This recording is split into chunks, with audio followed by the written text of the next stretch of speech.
my viewers, this is me Harsha Taneja on Maths Made Easy. We are going to continue with a chapter which is of class 10 today. 10th class के chapter circles के साथ जो chapter number 10 है आपकी book में, इसके साथ हम शुरू करने वाले हैं. शुरू करने से पहले Happy New Year to all of you. हम सब जानते हैं that COVID-19 has become a part of our lives and it's not going easy.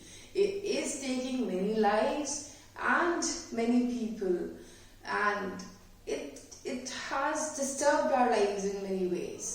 We hope this new year we may get rid of this COVID-19 virus and we start living the normal lives that we used to live.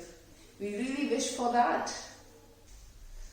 तो शुरू करते हैं हम अपने chapter circles के साथ. Circle, what is a circle? Let us recall that first. एक circle, एक वृत्त जिसे हम हिंदी में कहते हैं, ये होता क्या है? एक सर्कल जिसका सेंटर हमें पता है, it is made with a centre, and centre से अगर मैं सर्कल के किसी पॉइंट को ज्वाइन करूं, this thing is called radius R, और हिंदी में हम इसे त्रिज्या भी कहते हैं. तो ये जो सर्कल है, इसके बारे में हमें 10th क्लास में ये सब नहीं पढ़ना है कि सेंटर क्या है, रेडियस क्या है, कैसे सर्कल बनता है. We have done this already in the previous classes. हमें जो पढ़ना है वो है एक लाइन के बारे में जो इस सर्कल के साथ से होकर किस तरीके से गुजरती है, ये हमें ऑब्जर्व करना है.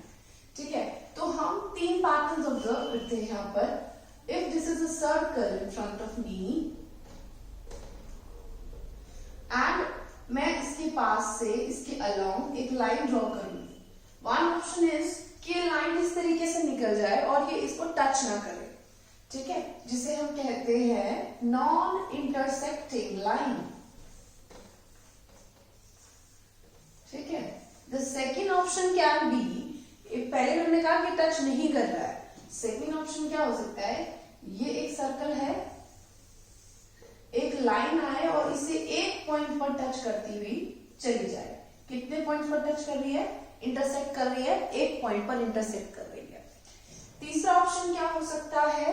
तीसरा ऑप्शन हो सकता है कि वो लाइन यहाँ पर इसको 2 पॉइंट पर इंटरसेक्ट करती हुई चली जाए. ये 1 और ये 2 पॉइंट्स पर इंटरसेक्ट करे. सो ये जो लाइन्स हमने 3 तरीके की बनाई, इन्हीं के अलग अलग नाम हमें सीखने हैं और उन्हीं के बारे में हमें पढ़ना है. अगर टच नहीं कर रही है, कट नहीं कर रही है, this is called non intersecting. अगर सिर्फ एक पॉइंट पर इंटरसेक्ट कर रही है, हम इसे कहते हैं टेंजेंट. क्या कहते हैं? Tangent to the circle. And this is what we need to study about. पूरे चैप्टर की जो कहानी है वो किस नाम पर बेस्ड है? इस टेंजेंट पर. टेंजेंट एक ऐसी लाइन है जो सर्कल को कितने पॉइंट पर कट करती हुई जाती है? एक पॉइंट पर. अब ये क्या है जो 2 पॉइंट पर टच कर रही है? इसे हम कहते हैं secant to the circle, to a circle. ये है सीकेंट. मतलब सीकेंट कितने पॉइंट पर टच कर रही है? 2. टेंजेंट कितने पॉइंट पर टच कर रही है? 1. Tangent intersects at 1 point, secant intersects at 2.1 और 2. Tangent to a circle. It is a line that intersects the circle at only one point. Tangent एक ऐसी लाइन है जो सर्कल को केवल एक पॉइंट पर इंटरसेक्ट, कट या टच करती है. अगर ये एक सर्कल है, इस पर यहाँ एक पॉइंट है और इस एक पॉइंट से होकर गुजरती हुई एक लाइन हमें दिखाई दे जो सिर्फ और सिर्फ एक ही पॉइंट पर सर्कल को कट करती है, इंटरसेक्ट या टच करती है, then this line is called tangent to this circle. Tangent to this circle. Tangent circle को केवल एक पॉइंट पर कट करती है, इंटरसेक्ट करती है. Now there is one more point. There is only one tangent at a point of the circle. एक point पर हम कितनी टेंजेंट बना सकते हैं? Only one. देखो, अगर आप यहाँ ट्राई करो, इसी पॉइंट पर अगर आप कोशिश करें कि और टेंजेंट बनाकर देखें क्या बन सकता है. हमने यहाँ से एक लाइन ड्रॉ करी, इस पॉइंट, ये देखिए ये 2 पॉइंट पर टच कर रही. अगर टेंजेंट 2 पॉइंट पर टच करती है, वो टेंजेंट नहीं रह जाती. 2 पॉइंट पर टच कर रही है तो वो सीकेंट होता है. सो ऐसे ही अगर हम और ट्राई करेंगे तो ये जो है यहाँ भी देखिए 2 पॉइंट पर टच कर गया। अब और कितना भी ऑप्शंस देख लीजिए, आप एक ही पॉइंट पर एक ही टेंजेंट बना सकते हैं। तो एक पॉइंट पर कितनी टेंजेंट बन सकती है? एक। लेकिन हाँ, सर्कल की टोटल टेंजेंट की बात अगर की जाए तो आप एक पॉइंट पर एक बनाएंगे, फिर अगले पॉइंट पर एक और बन सकती है, अगले पर एक और। तो सर्कल के ऊपर इनफाइनाइट पॉइंट है और हर पॉइंट की अपनी एक एक टेंजेंट है। तो एक एक करते करते इनफाइनाइट टेंजेंट है टोटल, लेकिन एक ही पॉइंट पर एक ही टेंजेंट बनती है।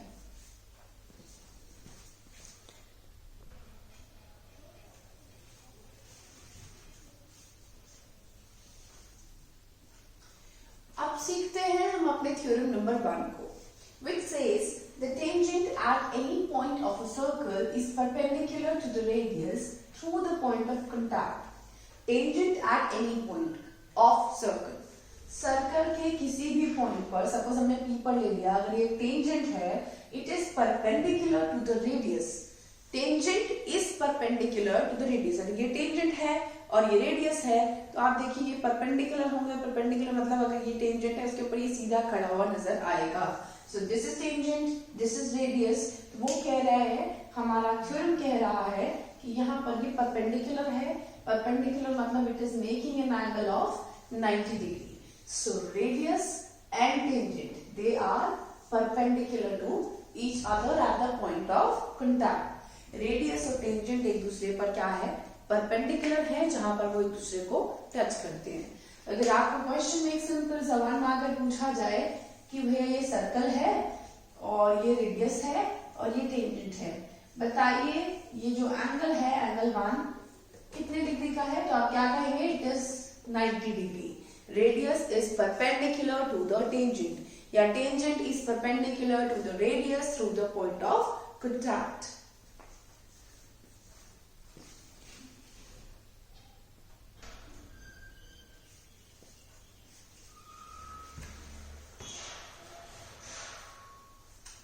Theorem number 2 के साथ हम proceed करते हैं। Theorem number 2 says the length of tangents drawn from an external point to a circle are equal. एक बार में अगर स्टेटमेंट नहीं समझ आ रहा है, we'll repeat. We will reread the statement. Length of tangents, tangent का length drawn from an external point. An मतलब एक external point से draw की जाने वाली tangent. एक external point से हमने ये PR बनाया और इसी point से हमने PQ बनाया। एक point से draw की जाने वाली tangents, इनकी लेंथ क्या है? To circle they are equal. एक एक्सटर्नल पॉइंट से बनाई जाने वाली टेंजेंट्स की लेंथ क्या है? इक्वल। इसका मतलब थ्योरम कहती है कि ये जो PQ है और ये जो PR है, जो सेम पॉइंट से बनाई गई टेंजेंट है, सेम सर्कल पर बनाई गई टेंजेंट है, इन दोनों की लेंथ क्या है? बराबर। मतलब अगर कोई आपसे कह दे ये 5 सेंटीमीटर है तो ये भी कितना होगा? 5 सेंटीमीटर। 5 सेंटीमीटर ये भी आएगा। अब इस थ्योरम का हमें प्रूफ भी करना है। दिस में also be asked if the paper is subjective. तो प्रूफ कभी भी करना है किसी थ्योरम का, सबसे पहले आप गिवन टू प्रूफ और क्या कंस्ट्रक्शन कर रहे हैं वो आप लिखेंगे। रिमेंबर दिस कि इस सिंपल चीज के भी आपको मार्क्स मिलेंगे। क्या क्या गिवन है, क्या प्रूफ करना है, कंस्ट्रक्शन क्या आप कर रहे हैं, you have to write this. I am skipping this part because आप 9th करके आए, you know how to do it. तो हम क्या करते हैं, हम सिर्फ कंस्ट्रक्शन यहाँ पर मैं आपको दिखाती हूँ क्या कंस्ट्रक्शन करना है। I will join O and Q, I will join O and R and I will join P and O। तो ये मैंने ज्वाइन कर दिया। इससे जो मुझे नजर आ रहा है वो ये है कि यहाँ पर दो ट्राइंगल्स बन रहे हैं। One is OQP and the other is ORP। अभी मैं क्या करने वाली हूँ, जब दो ट्राइंगल हमें दिखते हैं या तो हम पहुंचते हैं ट्राइंगल कॉन्ग्रुएंसी की तरफ या ट्राइंगल सिमिलैरिटी की तरफ, out of which congruency is a much easier and simple way to get out of other, to take things out, right. तो हम यहाँ पर करते हैं कॉन्ग्रुएंसी का यूज। तो मैं यहाँ लिखती हूँ in triangle OQP and triangle ORP. We have to write the names first and then we need 3 things, जो 3 बातें हमें ढूंढनी है जो इस ट्राइंगल में और इस ट्राइंगल में, दोनों ट्राइंगल में क्या है, इक्वल है। सो यहाँ से एक एक करके हम चीजें देखते हैं। वन इज OQ और ओ आर ये दोनों क्या है हमारे इक्वल, क्यों है, radii, they are radii of same circle, right. Second चीज, if I mark this as angle 1 and this is 2, angle 1 और एंगल 2 यहाँ पर इक्वल है, reason being radius is perpendicular to the tangent, या tangent is perpendicular to the radius through the point of contact. So I will write 1 is equal to 2 and that reason will be each 90 degree. या हम कह सकते हैं radius perpendicular है किसके, tangent के। Third thing is this line, ये line जिसका नाम है OP, ये लाइन OP ऊपर ट्राइंगल और नीचे ट्राइंगल दोनों का हिस्सा है। So OP is equal to OP, we will write it as common. मेरे दोनों ट्राइंगल यहाँ पर हो गए कॉन्ग्रुएंट। कॉन्ग्रुएंट किस रूल से हुए, one is right angle hypotenuse and one side, तो RHS रूल लगा और दोनों के दोनों ट्राइंगल क्या हो गए, कॉन्ग्रुएंट। अब जब दो ट्राइंगल कॉन्ग्रुएंट हो जाते हैं, उनकी सभी कॉरेस्पॉन्डिंग साइड्स, सभी कॉरेस्पॉन्डिंग एंगल्स आपस में क्या हो जाते हैं, इक्वल। और मुझे क्या चाहिए था, मुझे चाहिए था कि ये जो टेंजेंट है PQ और PR ये इक्वल हो जाए। तो yes, now I can say PQ is equal to PR and the reason will be by CPCT। CPCT means corresponding parts of congruent triangles। congruent triangle के corresponding parts हैं, इसलिए क्या है, equal। So I have proved this theorem। इस second theorem का proof it may be asked in the question paper। तो आपको ये प्रूफ आना चाहिए कि कैसे एक ही पॉइंट से ड्रॉ की जाने वाली दो टेंजेंट की length to the same circle are equal.